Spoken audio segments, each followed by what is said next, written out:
जी से आग्रह करूंगा, उन्हें बुके देकर उनका अभिनंदन करेंगे। तालियों के साथ में स्वागत होते रहना चाहिए।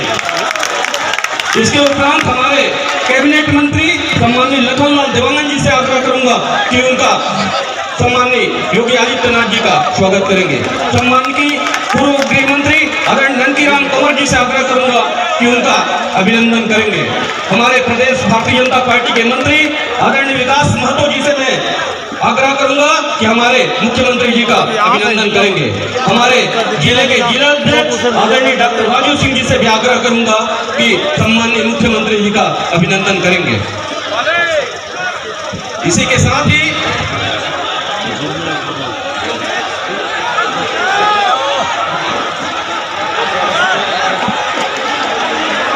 सभी से आग्रह है कि अपने अपने स्थान में बैठ जाएं और जो सामने में खड़े हुए हैं सभी अपने अपने स्थान में बैठ जाएं, पीछे वालों को दिख नहीं रहा है। अब मैं सीधे आज की इस जनसभा को उद्बोधन की ओर ले जाते हुए, आगे की ओर ले जाते हुए हमारे सम्माननीय कैबिनेट मंत्री आदरणीय लखनलाल देवांगन जी से आग्रह करूंगा कि वे आए और हम सबको संबोधित करें। आदरणीय लखनलाल देवांगन जी।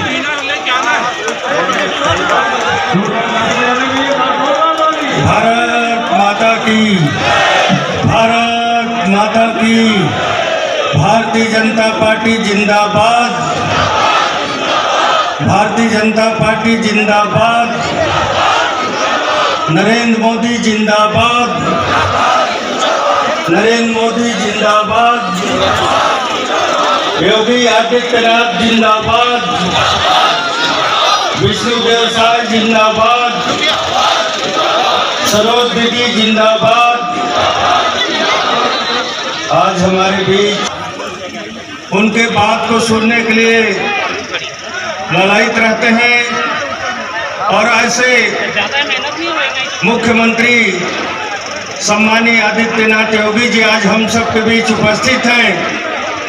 मैं आप सबकी ओर से उनका हार्दिक अभिनंदन करता हूं, स्वागत करता हूं। एक बार सब लोग ताली बजाकर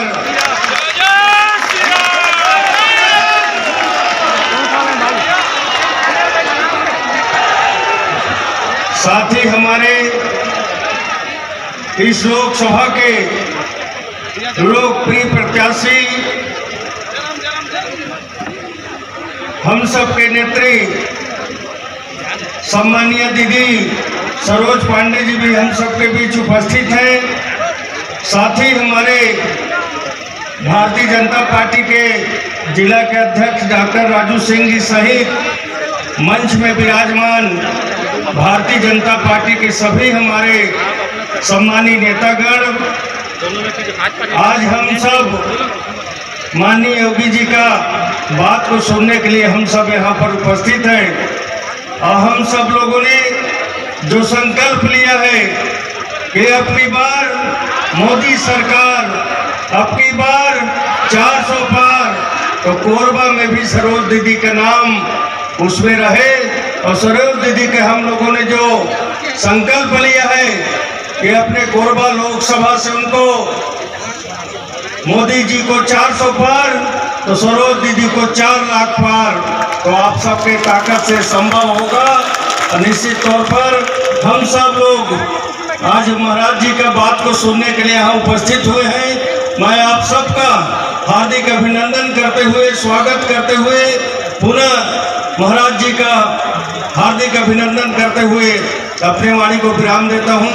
जय हिंद, जय भारत, जय छत्तीसगढ़। बहुत बहुत धन्यवाद। जय जय श्री राम, जय जय श्री राम। अब स्वागत उपरांत मैं हमारे सम्माननीय लोकप्रिय प्रत्याशी हमारी छत्तीसगढ़ की बेटी आदरणीय सरोज दीदी जी से मैं आग्रह करूंगा कि आए और हम सब की आज इस जनसभा को संबोधित करें। आदरणीय सरोज दीदी जी।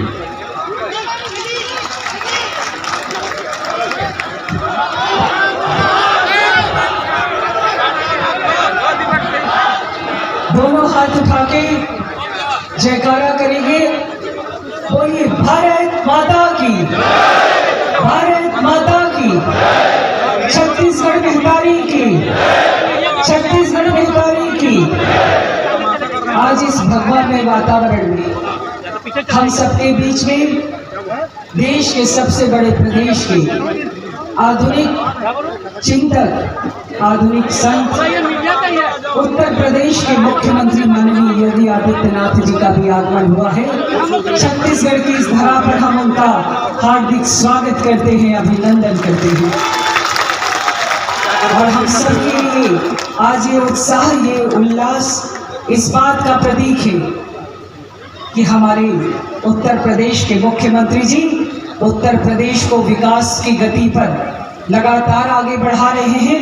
अपराध गढ़ को उन्होंने बदलकर वहां के लोगों को एक भय मुक्त वातावरण दिया है। लोकसभा का ये चुनाव एक अलग परिदृश्य में हो रहा है। हमारे प्रधानमंत्री नरेंद्र मोदी जी 2 बार प्रधानमंत्री रहे और 10 वर्षों में उन्होंने इस प्रदेश में लगातार काम किया। जिस प्रकार से उन्होंने इस प्रदेश में काम किया, उन्होंने देश में काम किया। माननीय प्रधानमंत्री जी ने गरीबों की चिंता करी, गरीबों के लिए योजनाएं बनाई और लगातार 10 वर्षों तक देश को आगे बढ़ाने का काम किया। लेकिन विपक्ष लगातार आक्रमण करता रहा। इतने लंबे अंतराल बीत गए। कोरबा लोकसभा क्षेत्र आज भी देश के 100 आकांक्षी जिलों में इसकी गिनती होती है, जबकि यहाँ पर लगातार कांग्रेस को हमेशा यहाँ से वोट मिलता रहा, वो यहाँ के सत्ता पर काबिज रहे। लेकिन आज भी कोरबा लोकसभा को आकांक्षी लोकसभा में गिना जाता है। ये दुर्भाग्य की स्थिति है और इस स्थिति को बदलने के लिए हम सब कार्यकर्ता सहित कोरबा लोकसभा क्षेत्र की जनता इस बार भारतीय जनता पार्टी को विजयी बनाएगी, ऐसा मेरा मत है। हमारे प्रधानमंत्री जी ने घोषणा करी कि जो झुग्गी झोपड़ी के लोग हैं वो सभी झुग्गी झोपड़ी के लोगों को पक्का मकान मिलेगा। पक्का मकान, झोपड़ी की जगह पर पक्का मकान देने का वादा हमारे संकल्प पत्र में है और ये संकल्प पत्र में किया हुआ हमारा संकल्प है कि झोपड़ी नहीं मकान देंगे। और अभी तक कांग्रेस पार्टी ने लगातार केवल झोपड़ी दी है और वो झोपड़ी पर भी पट्टा नहीं मिला है। कोरबा में लगातार जिन लोगों को पट्टे की जरूरत थी वो पट्टा नहीं मिला है। मुझे लगता है कि जब हम विकास की बात करते हैं तो कोरबा विकास में शून्य है। ये ऊर्जा नगरी है। इस ऊर्जा नगरी से हम सब तरफ ऊर्जा भेजते हैं, बिजली देते हैं, लेकिन हर थोड़े देर में बिजली की कटौती हो जाती है। ये ऊर्जा नगरी ऊर्जा देने के बाद भी पीछे क्यों रह गया? कांग्रेस की जो सांसद है पिछले 5 साल में कहीं नहीं निकली और कांग्रेस की सांसद ने एक इंटरव्यू दिया और उस इंटरव्यू में उन्होंने कहा कि हमारे कांग्रेसी भ्रष्टाचार करते हैं, मैं नहीं करती। ये मैं नहीं कहती, ये कांग्रेस की सांसद ने कहा है। जब कांग्रेस की सांसद स्वयं कहती है कि कांग्रेसी भ्रष्टाचारी है और पिछले लगातार लोकसभा क्षेत्र का प्रतिनिधित्व करते हुए भी सांसद के कार्यकाल में 2 कलेक्टर जेल के अंदर गए हैं, भ्रष्टाचार में अंदर गए हैं।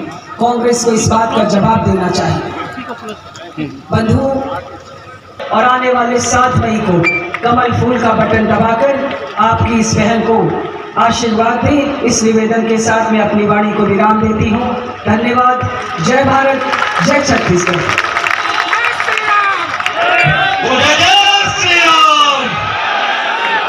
मैं जय जय श्री राम के नारे के साथ हिंदुत्व के ध्वजवाहक आदरणीय उत्तर प्रदेश के मुख्यमंत्री आदरणीय योगी आदित्यनाथ जी को मैं सादर आमंत्रित करता हूं कि आज की जनसभा को संबोधित करेंगे। जय जय श्री राम, जय जय श्री राम, जय जय श्री राम। भारत माता की, भारत माता की, भारत माता की। वंदे वंदे वंदे। छत्तीसगढ़ मातारी की, छत्तीसगढ़ मातारी की। भगवान बिरसा मुंडा की, भगवान बिरसा मुंडा की। 2024 के लोकसभा चुनाव कोरबा संसदीय क्षेत्र से भारतीय जनता पार्टी की लोकप्रिय प्रत्याशी सुश्री सरोज पांडे जी, छत्तीसगढ़ शासन के मंत्री श्री लखनलाल देवांगन जी, पूर्व मंत्री श्री ननकीराम कौर जी, भारतीय जनता पार्टी के प्रदेश के मंत्री श्री विकास महतो जी, जिला संगठन प्रभारी गोपाल साहू जी, जिला अध्यक्ष डॉक्टर राजीव सिंह जी, लोकसभा के सह संयोजक श्री मनोज शर्मा जी, मंच पर उपस्थित श्रीमती संतोषी दीवान जी, श्रीमती धनेश्वरी कंवर जी, श्री योगेश नामा जी, श्री अशोक चावलानी जी, श्री ज्योतिनंद दुबे जी, भारतीय जनता पार्टी के सभी पदाधिकारीगण, भारी संख्या में छत्तीसगढ़ की ऊर्जा नगरी के रूप में विख्यात कोरबा के सभी उपस्थित बहनों और भाइयों, आज प्रातः जब मैं उत्तर प्रदेश की राजधानी लखनऊ से रायपुर के लिए प्रस्थान किया तो मुझे वहां के पत्रकार साथियों ने पूछा था कि आप छत्तीसगढ़ जाना चाहते हैं, वहां जाकर के क्या कहना चाहते हैं? तो मैंने तो एक ही बात कही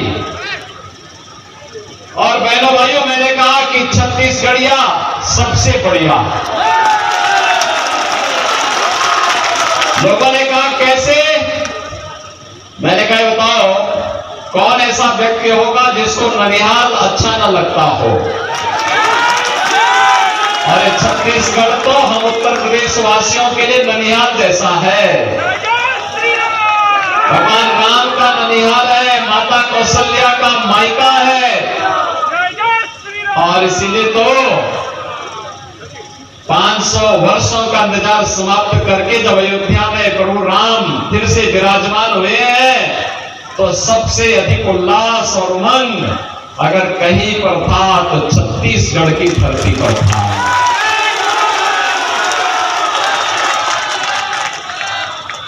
बहनों भाइयों, ये छत्तीसगढ़ की धरती है। जब राम को वनवास जाना पड़ा था तो छत्तीसगढ़ में ही उन्होंने सबसे पहले शरण ली थी।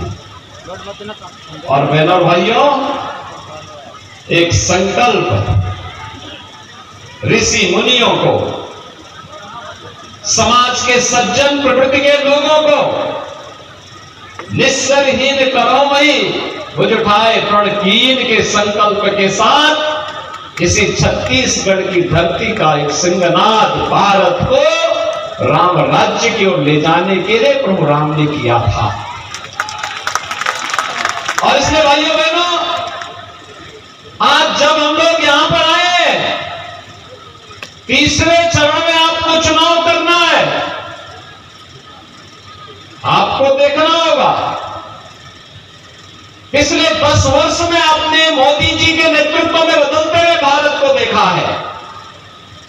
एक ऐसा भारत जिसका दुनिया के अंदर सम्मान बढ़ा है, एक ऐसा भारत जिसकी सीमाएं आज सुरक्षित है, एक ऐसा भारत जो आतंकवाद के सामने, नक्सलवाद के सामने घुटने नहीं टेकता है बल्कि उसका मुंहतोड़ जवाब देकर के उसको निस्तनाबूद करने की मादा रखता है, देता है तो संरक्षण भी देता है।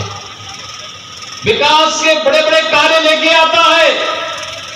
Highway, railway, expressway, IIT, IIM, AIIMS, 1 district और मेडिकल कॉलेज, हर घर नल की योजना, ये भारतीय जनता पार्टी की पहचान बन रही है। भारतीय जनता पार्टी सरकारों की पहचान बन रही है। और गरीब कल्याणकारी योजना, इसके अंदर आतंकवादी कहीं भी घुसपैठ करके बम विस्फोट कर देते थे। आज तो क्या स्थिति मोदी जी ने बनाई, कहीं पटाखा भी जोर से फटेगा तो पाकिस्तान पहले सफाई देता कि हमारा हाथ नहीं है, क्योंकि उसे मालूम है ये नया भारत है। अगर कहीं गलती से भी पाकिस्तान का हाथ सामने आया तो भारत की बहादुर सेना पाकिस्तान के अंदर घुस करके मारेगी और पाकिस्तान को फिर जवाब देते हुए नहीं बनेगा। बहनों और भाइयों, देश के अंदर एक समय था, कांग्रेस के समय जनता भूखों मरती थी, और इधर मोदी जी के समय में और भाजपा की सरकार के समय तो छत्तीसगढ़ में फ्री में चावल, और मोदी जी पिछले 4 वर्ष से 80 करोड़ लोगों को फ्री में राशन की सुविधा का लाभ दे रहे। पूरे देश के अंदर फ्री में राशन की सुविधा। अब तुलना करिए, कांग्रेस के समय भूखों मरते थे। 1947 में भारत से बड़ी ठसक के साथ पाकिस्तान अलग हुआ था। वे समझता था कि अलग होकर के हम लोग बहुत धनवान हो जाएंगे। आज आप देख रहे होंगे भारत 80 करोड़ लोगों को फ्री राशन दे रहा है और पाकिस्तान की 23 करोड़ की आबादी है, वे भूखों मर रही है। पाकिस्तान में भूखों मर रहे हैं लोग। बहनों और भाइयों, 60 करोड़ लोगों को देश के अंदर 5 लाख रुपए की स्वास्थ्य बीमा का आयुष्मान भारत का कार्ड, यह भारतीय जनता पार्टी और प्रधानमंत्री मोदी जी की देन है। जो कांग्रेस के लोग कह रहे हैं कि कांग्रेसी तो कमीशन खाने के आती है, उनकी कमीशन खोरी को मोदी जी ने पूरी तरह लगाम लगाने के लिए ही गरीबों के जनधन अकाउंट खोल दिए कि दिल्ली से कोई पैसा भेजेंगे, रायपुर से कोई पैसा मुख्यमंत्री जी भेजेंगे तो पैसा सीधे अकाउंट में जाएगा, बीच में कोई कांग्रेसी दलाल उसमें डकैती नहीं डाल पाएगा। 12 करोड़ गरीब किसानों को प्रधानमंत्री किसान सम्मान निधि का लाभ, 12 करोड़ गरीबों के घर में शौचालय, 10 करोड़ गरीब महिलाओं को आर्थिक स्वावलंबन के साथ जोड़ते हुए महिला स्वयंसेवी समूह के सशक्तिकरण का कार्य, और 10 करोड़ गरीब परिवारों को रसोई गैस का फ्री का कनेक्शन उपलब्ध करवाने का कार्य हो। देश के अंदर 4 करोड़ गरीबों को एक पक्का मकान प्रधानमंत्री आवास योजना का मिला। उत्तर प्रदेश में हमने 56 लाख गरीबों के मकान बना दिए, लेकिन छत्तीसगढ़ में भूपेश बघेल की कांग्रेस की सरकार ने एक भी गरीब का मकान नहीं बनाया। आज भारतीय जनता पार्टी की विष्णुदेव साय की सरकार ने कहा है, मोदी जी ने आश्वासन दिया है, उन्होंने 18 लाख गरीबों के मकान के कागज तैयार कर दिए। चुनाव के बाद 18 लाख गरीबों को एक आवास उपलब्ध होने जा रहा है। बहनों और भाइयों, 2.5 करोड़ गरीबों के घर में बिजली के फ्री के कनेक्शन, ये मोदी जी की गरीब कल्याणकारी योजनाओं का हिस्सा है।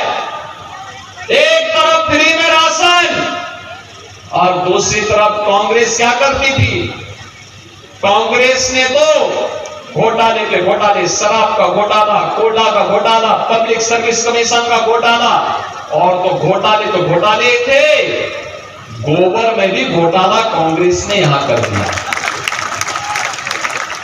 गोबर का भी घोटाला कर दिया।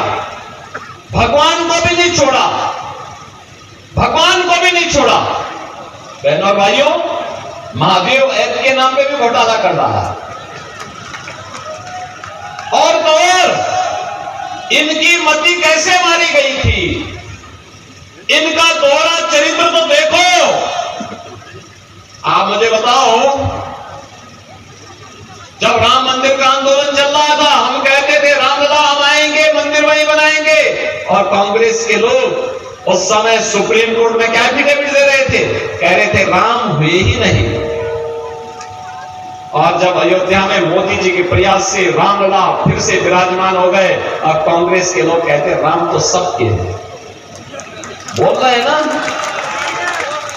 बहनों और भाइयों, क्या अयोध्या में राम मंदिर का निर्माण कांग्रेस के लोग कर पाते क्या? मैं पूछना चाहता हूं, क्या कांग्रेस के लोग कर पाते क्या? क्या ये सुरक्षा का माहौल जो देश के अंदर बना है, क्या ये कांग्रेस के लोग कर पाते क्या? क्या गरीबों को राशन की सुविधा का लाभ कांग्रेस के लोग दे पाते क्या? बहनों और भाइयों, न ये सुरक्षा दे सकते हैं, न सुशासन ला सकते हैं, न गरीब कल्याण का कार्य कर सकते हैं, न विकास की बड़ी परियोजनाओं को ला सकते हैं। इनका तो नक्सलवाद के साथ भी इनका आंतरिक समझौता था। किस हद तक समझौता था बहनों और भाइयों? कैसे लोग साठगांठ करते थे, ये किसी से छुपा हुआ नहीं है। आपने इनके कार्य को देखा होगा। जिन नौजवानों के हाथों में टैबलेट होना चाहिए था, जिन नौजवानों के हाथों को रोजगार होना चाहिए था, कांग्रेस की सरकारों ने इनके हाथों में तमंचे पकड़वा दिए। और बहनों और भाइयों, उन्हें समाज और राष्ट्र की मुख्य धारा से हटाने का कुछ प्रयास भी कांग्रेस ने किया। कांग्रेस युवाओं के भविष्य के साथ खिलवाड़ करती है, समाज को आपस में बांटने का कार्य करती है, और जब ये लोग कुछ नहीं कर पाते तो मोदी जी को गाली देने लगते हैं। आखिर मोदी जी के लिए तो पूरा देश ही उनका परिवार है, 140 करोड़ लोग उनका परिवार है। मोदी जी तो पूरे समर्पित भाव के साथ 140 करोड़ लोगों की सेवा करने के लिए पूरी तत्परता के साथ कार्य कर रहे हैं, और इसीलिए तो पूरे देश के अंदर एक आवाज गूंज रही है। एक आवाज है देश के अंदर। पहले चरण का मतदान हो गया है, 102 लोकसभा सीटों पर जो चुनाव हुए हैं बहनों और भाइयों, 102 लोकसभा सीट पर एक ही आवाज है, और वो आवाज है फिर एक बार, फिर एक बार, फिर एक बार, और अब की बार, अब की बार 400 पार, 400 पार के लिए कोरबा लोकसभा सीट पर भी कमल छाप को जीत करके जाना है। बहनों भाइयों, इसीलिए भारतीय जनता पार्टी ने एक तेज तर्रार सुशिक्षित राष्ट्रीय नेता को कोरबा में अपना भारतीय जनता पार्टी का प्रत्याशी बना करके जनता की सेवा के लिए आपके बीच में उतारा है। विकास हो, गरीबों का कल्याण हो, दिल्ली और रायपुर से जो पैसा आए वह विकास के लिए लगे, गरीब के लिए जाए, किसानों के लिए जाए, महिलाओं के उत्थान में लगे, और साथ साथ योजनाओं का लाभ यहां पर बिना भेदभाव के सभी लोगों को प्राप्त हो। इसके लिए भारतीय जनता पार्टी ने सुश्री सरोज पांडे जी को आपका प्रत्याशी बना करके, भारतीय जनता पार्टी के प्रत्याशी बना करके आपके बीच में उतारा है। और इसीलिए मैं आपसे अपील करने के लिए उत्तर प्रदेश से आया हूं, अयोध्या की धरती से मैं स्वयं आया हूं आपके बीच में। लखनऊ में उत्तर प्रदेश में भी चुनाव चल रहे हैं, 80 लोकसभा सीट है। पहले चरण में 8 सीटों पर चुनाव हो चुके हैं, दूसरे चरण में होने जा रहे हैं अभी 26 को 8 सीटों पर, और तीसरे चरण में 10 सीटों पर फिर चुनाव होने हैं।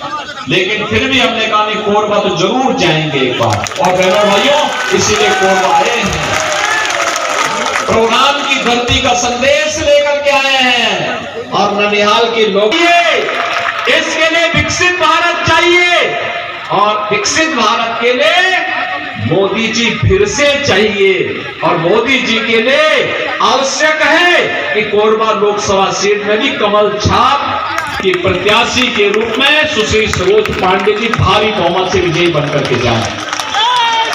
सहमत है? सभी लोग सहमत हैं? लेकिन बहनों और भाइयों, आपको एक काम करना पड़ेगा इसके लिए। मोदी जी का प्रतिनिधि बन करके और सरोज पांडे जी का प्रतिनिधि बन करके घर घर जाना होगा, एक एक वोट को मतदान केंद्र पर ले जाना होगा।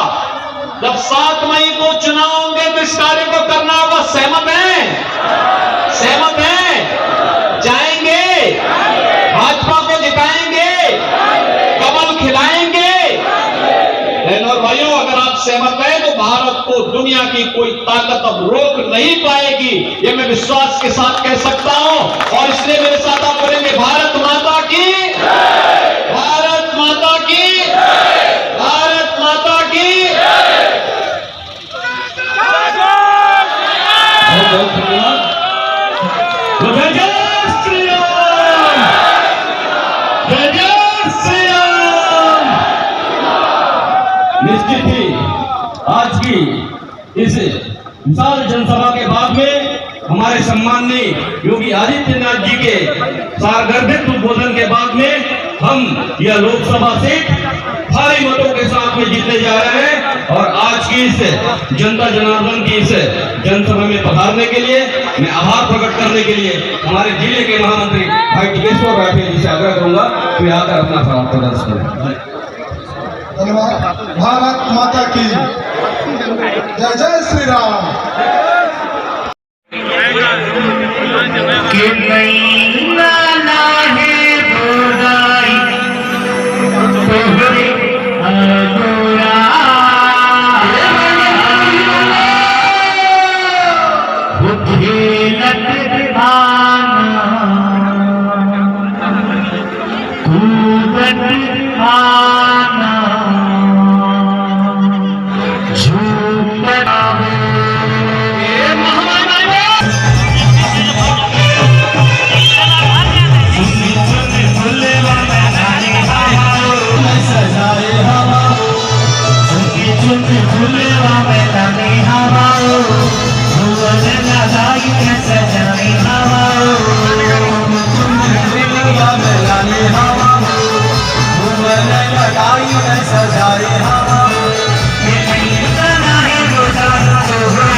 योगी जी का स्वागत है, स्वागत है भाई, स्वागत है, योगी जी का स्वागत है, स्वागत है भाई, स्वागत है, योगी जी का स्वागत है, स्वागत है भाई, स्वागत है, योगी जी का स्वागत है। जय जय श्री राम, जय श्री राम, जय जय श्री राम, जय श्री राम। स्वागत है भाई, स्वागत है, योगी जी का स्वागत है, स्वागत है भाई, स्वागत है, योगी जी का स्वागत है, स्वागत है भाई, स्वागत है, योगी जी का स्वागत है। जय जय श्री राम, जय श्री राम, जय जय श्री राम, जय श्री राम। स्वागत है भाई, स्वागत है। योगी जी का स्वागत है। एक बार जोर से तालियों की गड़गड़ाहट के साथ में जय श्री राम का घोष करके स्वागत है, स्वागत है भाई, स्वागत है, योगी जी का स्वागत है।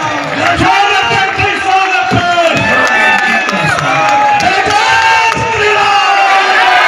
श्री राम, जय जय श्री राम, श्री राम। जय जय श्री राम। जी से आग्रह करूंगा उन्हें बुके देकर उनका अभिनंदन करेंगे। तालियों के साथ में स्वागत होते रहना चाहिए। इसके उपरांत हमारे कैबिनेट मंत्री सम्माननीय लखनलाल देवांगन जी से आग्रह करूंगा कि उनका सम्माननीय योगी आदित्यनाथ जी का स्वागत करेंगे।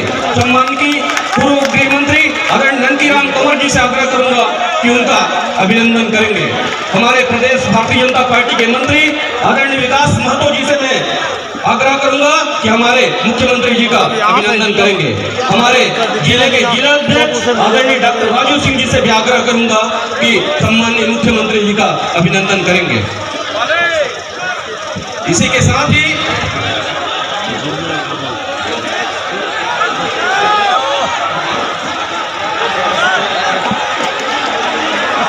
सभी से आग्रह है कि अपने अपने स्थान में बैठ जाएं और जो सामने में खड़े हुए हैं सभी अपने अपने स्थान में बैठ जाएं, पीछे वालों को दिख नहीं रहा है। अब मैं सीधे आज की इस जनसभा को उद्बोधन की ओर ले जाते हुए, आगे की ओर ले जाते हुए हमारे सम्माननीय कैबिनेट मंत्री आदरणीय लखनलाल देवांगन जी से आग्रह करूंगा कि वे आए और हम सबको संबोधित करें। आदरणीय लखनलाल देवांगन जी।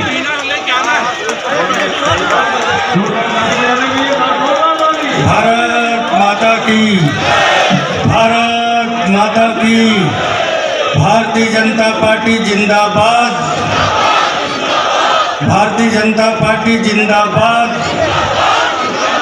नरेंद्र मोदी जिंदाबाद, नरेंद्र मोदी जिंदाबाद, योगी आदित्यनाथ जिंदाबाद, विष्णुदेव साय जिंदाबाद, सरोज दीदी जिंदाबाद। आज हमारे बीच उनके बात को सुनने के लिए ललायित रहते हैं और ऐसे मुख्यमंत्री सम्मानीय आदित्यनाथ योगी जी आज हम सबके बीच उपस्थित हैं। मैं आप सबकी ओर से उनका हार्दिक अभिनंदन करता हूं, स्वागत करता हूं। एक बार सब लोग ताली बजाकर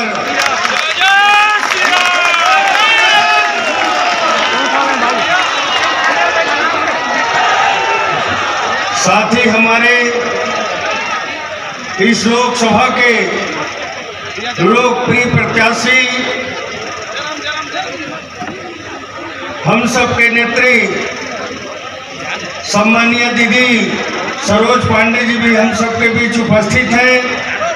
साथ ही हमारे भारतीय जनता पार्टी के जिला के अध्यक्ष डॉक्टर राजू सिंह जी सहित मंच में विराजमान भारतीय जनता पार्टी के सभी हमारे सम्मानीय नेतागण, आज हम सब माननीय योगी जी का बात को सुनने के लिए हम सब यहाँ पर उपस्थित हैं।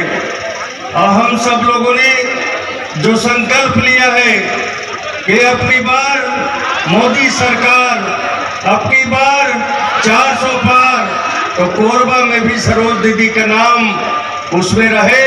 और सरोज दीदी के हम लोगों ने जो संकल्प लिया है कि अपने कोरबा लोकसभा से उनको मोदी जी को 400 पार, तो सरोज दीदी को 4 लाख पार, तो आप सबके ताकत से संभव होगा।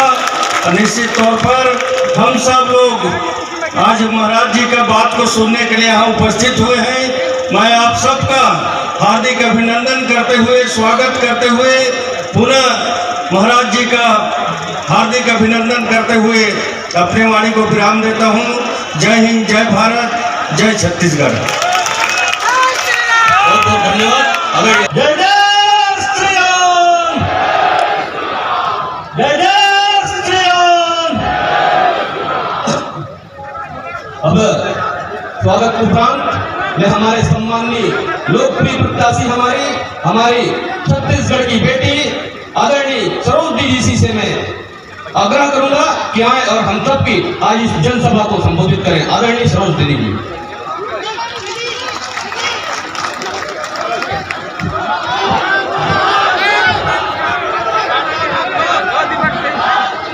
दोनों हाथ उठा के जयकारा करेंगे। बोलिए भारत माता की, भारत माता की, छत्तीसगढ़ बिहारी की, छत्तीसगढ़ बिहारी की। आज इस भगवामय वातावरण में हम सबके बीच में देश के सबसे बड़े प्रदेश के आधुनिक चिंतक, आधुनिक संत, उत्तर प्रदेश के मुख्यमंत्री माननीय योगी आदित्यनाथ जी का भी आगमन हुआ है। छत्तीसगढ़ की इस धरा पर हम उनका हार्दिक स्वागत करते हैं, अभिनंदन करते हैं। और हम सबके लिए आज ये उत्साह, ये उल्लास इस बात का प्रतीक है कि हमारे उत्तर प्रदेश के मुख्यमंत्री जी उत्तर प्रदेश को विकास की गति पर लगातार आगे बढ़ा रहे हैं। अपराध गढ़ को उन्होंने बदलकर वहां के लोगों को एक भय मुक्त वातावरण दिया है। लोकसभा का ये चुनाव एक अलग परिदृश्य में हो रहा है। हमारे प्रधानमंत्री नरेंद्र मोदी जी 2 बार प्रधानमंत्री रहे और 10 वर्षों में उन्होंने इस प्रदेश में लगातार काम किया। जिस प्रकार से उन्होंने इस प्रदेश में काम किया, उन्होंने देश में काम किया। माननीय प्रधानमंत्री जी ने गरीबों की चिंता करी, गरीबों के लिए योजनाएं बनाई और लगातार 10 वर्षों तक देश को आगे बढ़ाने का काम किया। लेकिन विपक्ष लगातार आक्रमण करता रहा। इतने लंबे अंतराल बीत गए। कोरबा लोकसभा क्षेत्र आज भी देश के 100 आकांक्षी जिलों में इसकी गिनती होती है, जबकि यहाँ पर लगातार कांग्रेस को हमेशा यहाँ से वोट मिलता रहा, वो यहाँ के सत्ता पर काबिज रहे। लेकिन आज भी कोरबा लोकसभा को आकांक्षी लोकसभा में गिना जाता है। ये दुर्भाग्य की स्थिति है और इस स्थिति को बदलने के लिए हम सब कार्यकर्ता सहित कोरबा लोकसभा क्षेत्र की जनता इस बार भारतीय जनता पार्टी को विजयी बनाएगी, ऐसा मेरा मत है। हमारे प्रधानमंत्री जी ने घोषणा करी कि जो झुग्गी झोपड़ी के लोग हैं वो सभी झुग्गी झोपड़ी के लोगों को पक्का मकान मिलेगा। पक्का मकान, झोपड़ी की जगह पर पक्का मकान देने का वादा हमारे संकल्प पत्र में है और ये संकल्प पत्र में किया हुआ हमारा संकल्प है कि झोपड़ी नहीं मकान देंगे। और अभी तक कांग्रेस पार्टी ने लगातार केवल झोपड़ी दी है और वो झोपड़ी पर भी पट्टा नहीं मिला है।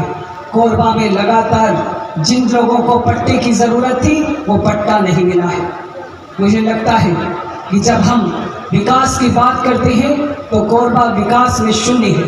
ये ऊर्जा नगरी है। इस ऊर्जा नगरी से हम सब तरफ ऊर्जा भेजते हैं, बिजली देते हैं, लेकिन हर थोड़े देर में बिजली की कटौती हो जाती है। ये ऊर्जा नगरी ऊर्जा देने के बाद भी पीछे क्यों रह गया? कांग्रेस की जो सांसद है पिछले 5 साल में कहीं नहीं निकली और कांग्रेस की सांसद ने एक इंटरव्यू दिया और उस इंटरव्यू में उन्होंने कहा कि हमारे कांग्रेसी भ्रष्टाचार करते हैं, मैं नहीं करती। ये मैं नहीं कहती, ये कांग्रेस की सांसद ने कहा है। जब कांग्रेस की सांसद स्वयं कहती है कि कांग्रेसी भ्रष्टाचारी है और पिछले लगातार लोकसभा क्षेत्र का प्रतिनिधित्व करते हुए भी सांसद के कार्यकाल में 2 कलेक्टर जेल के अंदर गए हैं, भ्रष्टाचार में अंदर गए हैं। कांग्रेस को इस बात का जवाब देना चाहिए। बंधु, और आने वाले 7 मई को कमल फूल का बटन दबाकर आपकी इस बहन को आशीर्वाद दें। इस निवेदन के साथ मैं अपनी वाणी को विराम देती हूँ। धन्यवाद। जय भारत, जय छत्तीसगढ़।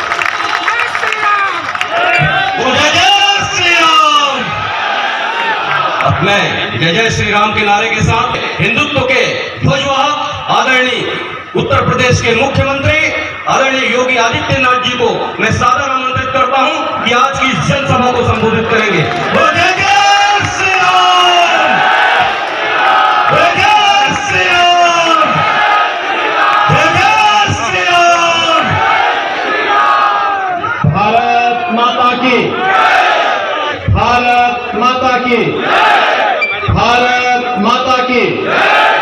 वंदे वंदे वंदे। छत्तीसगढ़ मातारी की, छत्तीसगढ़ मातारी की। भगवान बिरसा मुंडा की, भगवान बिरसा मुंडा की। 2024 के लोकसभा चुनाव कोरबा संसदीय क्षेत्र से भारतीय जनता पार्टी की लोकप्रिय प्रत्याशी सुश्री सरोज पांडे जी, छत्तीसगढ़ शासन के मंत्री श्री लखनलाल देवांगन जी, पूर्व मंत्री श्री ननकीराम कौर जी, भारतीय जनता पार्टी के प्रदेश के मंत्री श्री विकास महतो जी, जिला संगठन प्रभारी गोपाल साहू जी, जिला अध्यक्ष डॉक्टर राजीव सिंह जी, लोकसभा के सह संयोजक श्री मनोज शर्मा जी, मंच पर उपस्थित श्रीमती संतोषी दीवान जी, श्रीमती धनेश्वरी कंवर जी, श्री योगेश नामा जी, श्री अशोक चावलानी जी, श्री ज्योतिनंद दुबे जी, भारतीय जनता पार्टी के सभी पदाधिकारीगण,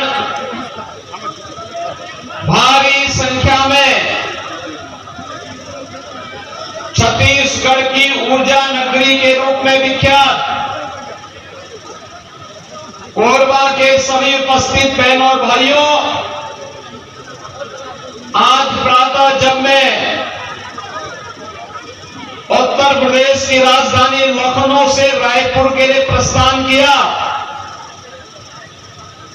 तो मुझे वहां के पत्रकार साथियों ने पूछा था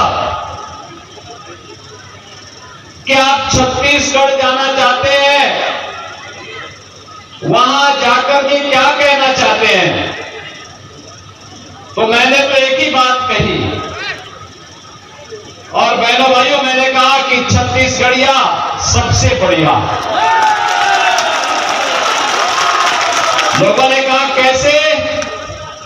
मैंने कहा बताओ कौन ऐसा व्यक्ति होगा जिसको ननिहाल अच्छा न लगता हो? और छत्तीसगढ़ तो हम उत्तर प्रदेश वासियों के लिए ननिहाल जैसा है। भगवान राम का ननिहाल है, माता कौशल्या का मायका है और इसीलिए तो 500 वर्षों का इंतजार समाप्त करके जब अयोध्या में प्रभु राम फिर से विराजमान हुए हैं तो सबसे अधिक उल्लास और उमंग अगर कहीं पर था तो छत्तीसगढ़ की धरती पर था।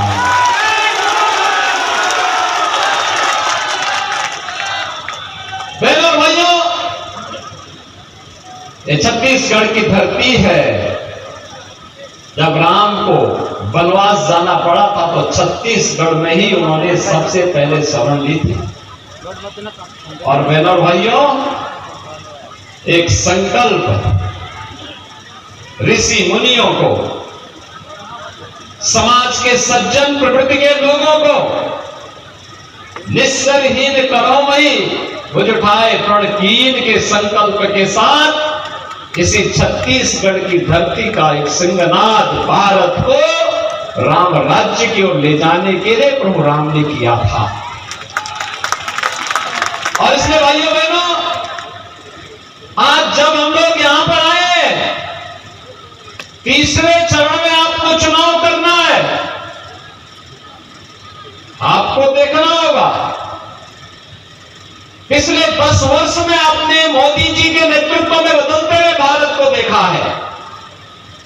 एक ऐसा भारत जिसका दुनिया के अंदर सम्मान बढ़ा है,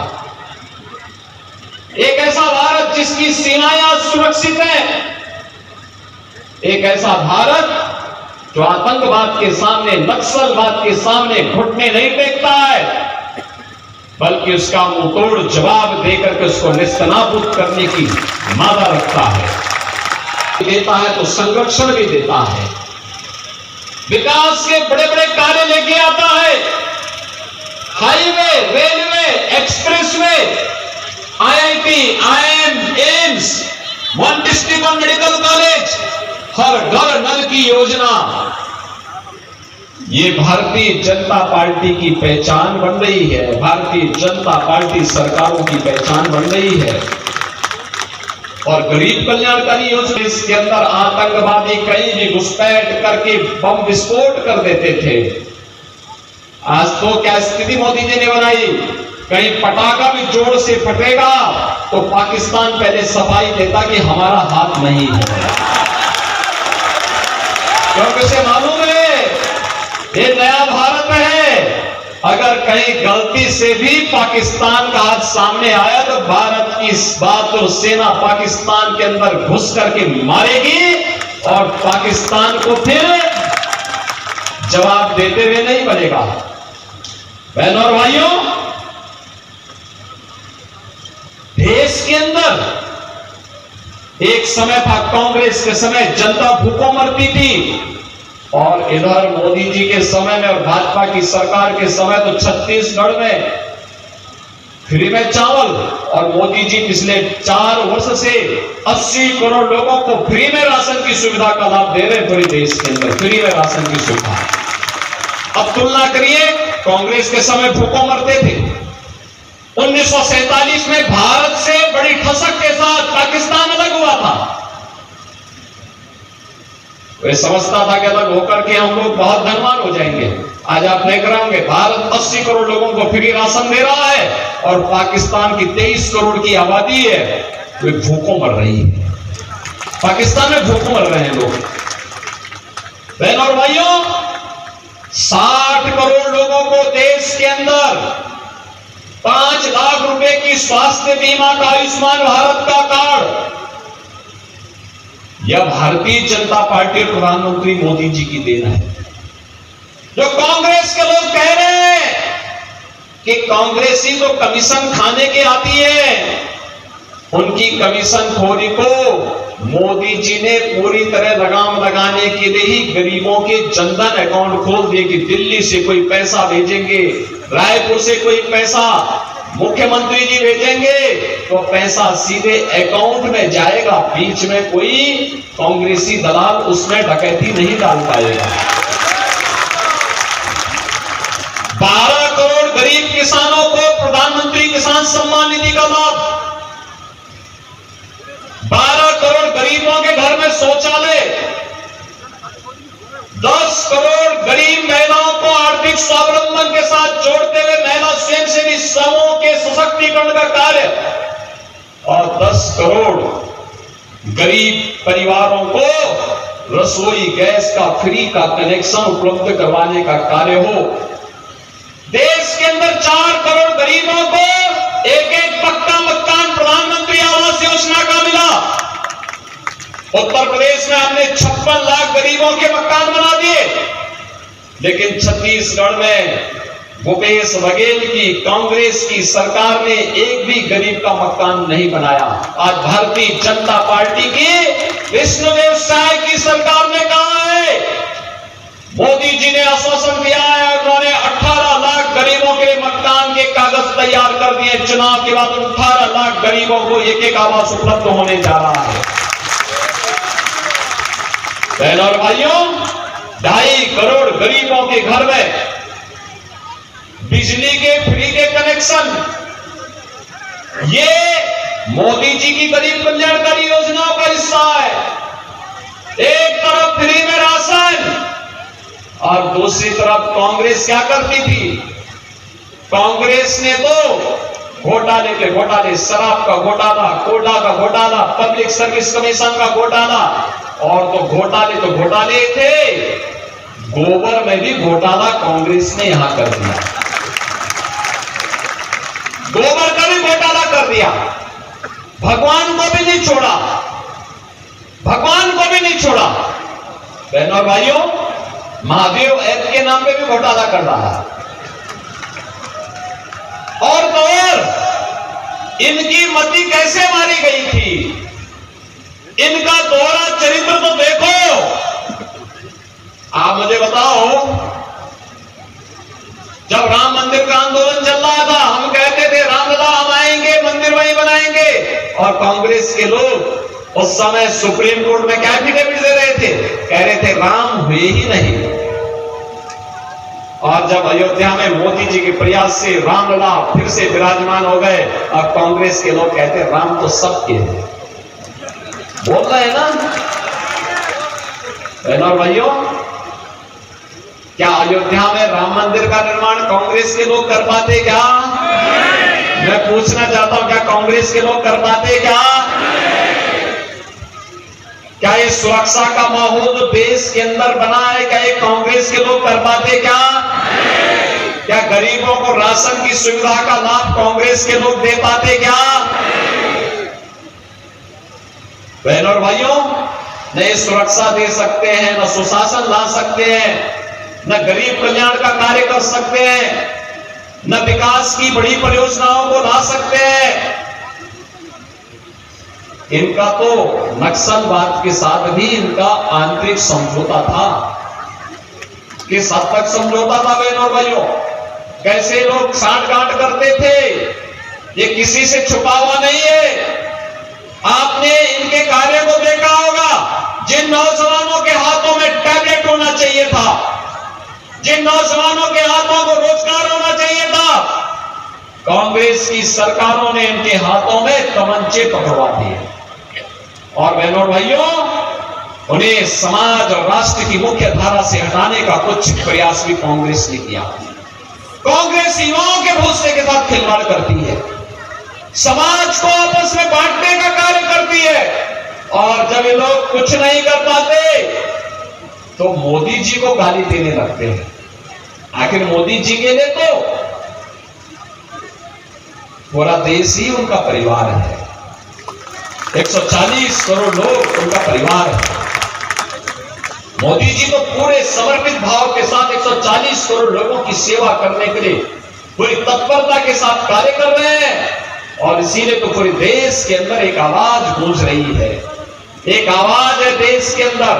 पहले चरण का मतदान हो गया है, 102 लोकसभा सीटों पर जो चुनाव हुए हैं बहनों और भाइयों, 102 लोकसभा सीट पर एक ही आवाज है, और वो आवाज है फिर एक बार, फिर एक बार, फिर एक बार, और अब की बार 400 पार। 400 पार के लिए कोरबा लोकसभा सीट पर भी कमल छाप को जीत करके जाना है। बहनों और भाइयों, इसीलिए भारतीय जनता पार्टी ने एक तेज तर्रार सुशिक्षित राष्ट्रीय नेता को कोरबा में अपना भारतीय जनता पार्टी का प्रत्याशी बना करके जनता की सेवा के लिए आपके बीच में उतारा है। विकास हो, गरीबों का कल्याण हो, दिल्ली और रायपुर से जो पैसा आए वह विकास के लिए लगे, गरीब के लिए जाए, किसानों के लिए जाए, महिलाओं के उत्थान में लगे और साथ साथ योजनाओं का लाभ यहां पर बिना भेदभाव के सभी लोगों को प्राप्त हो। इसके लिए भारतीय जनता पार्टी ने सुश्री सरोज पांडे जी को आपका प्रत्याशी बना करके, भारतीय जनता पार्टी के प्रत्याशी बना करके आपके बीच में उतारा है। और इसीलिए मैं आपसे अपील करने के उत्तर प्रदेश से आया हूं, अयोध्या की धरती से मैं स्वयं आया हूं आपके बीच में। लखनऊ में उत्तर प्रदेश में भी चुनाव चल रहे हैं। 80 लोकसभा सीट है। पहले चरण में 8 सीटों पर चुनाव हो चुके हैं, दूसरे चरण में होने जा रहे हैं अभी 26 को 8 सीटों पर, और तीसरे चरण में 10 सीटों पर फिर चुनाव होने हैं। लेकिन फिर भी हमने कहा नहीं, कोरबा तो जरूर जाएंगे एक बार। और बहनों भाइयों, इसीलिए कोरबा आए हैं, प्रोग्राम की धरती का संदेश लेकर के आए हैं। और ननिहाल के लोग इसके लिए विकसित भारत चाहिए, और विकसित भारत के लिए मोदी जी फिर से चाहिए। और मोदी जी के लिए आवश्यक है कि कोरबा लोकसभा सीट में भी कमल छाप की प्रत्याशी के रूप में सुश्री सरोज पांडे जी भारी बहुमत से विजयी बनकर के जाए। सहमत है? सभी लोग सहमत हैं? लेकिन बहनों और भाइयों, आपको एक काम करना पड़ेगा इसके लिए। मोदी जी का प्रतिनिधि बन करके और सरोज पांडे जी का प्रतिनिधि बन करके घर घर जाना होगा, एक एक वोट को मतदान केंद्र पर ले जाना होगा। जब 7 मई को चुनाव होंगे तो इस कार्य को करना होगा। सहमत है? सहमत है? जाएंगे, भाजपा को जिताएंगे, कमल खिलाएंगे। और भाइयों, अगर आप सहमत हैं तो भारत को दुनिया की कोई ताकत अब रोक नहीं पाएगी, ये मैं विश्वास के साथ कह सकता हूं। और इसलिए मेरे साथ आप बोलेंगे, भारत माता की, भारत माता की, भारत माता की। बहुत धन्यवाद। जय जय श्री राम, जय जय श्री राम। निश्चित ही आज की इस विशाल जनसभा के बाद में हमारे सम्माननीय योगी आदित्यनाथ जी के सारगर्भित उद्बोधन के बाद में हम यह लोकसभा सीट भारी मतों के साथ में जीतने जा रहे हैं। और आज की इस जनता जनार्दन की इस जनसभा में पधारने के लिए मैं आभार प्रकट करने के लिए हमारे जिले के महामंत्री भाई टिकेश्वर राठौर जी से आग्रह करूंगा कि आकर अपना सवाल प्रदर्शन करें। धन्यवाद। भारत माता की जय, जय श्री राम।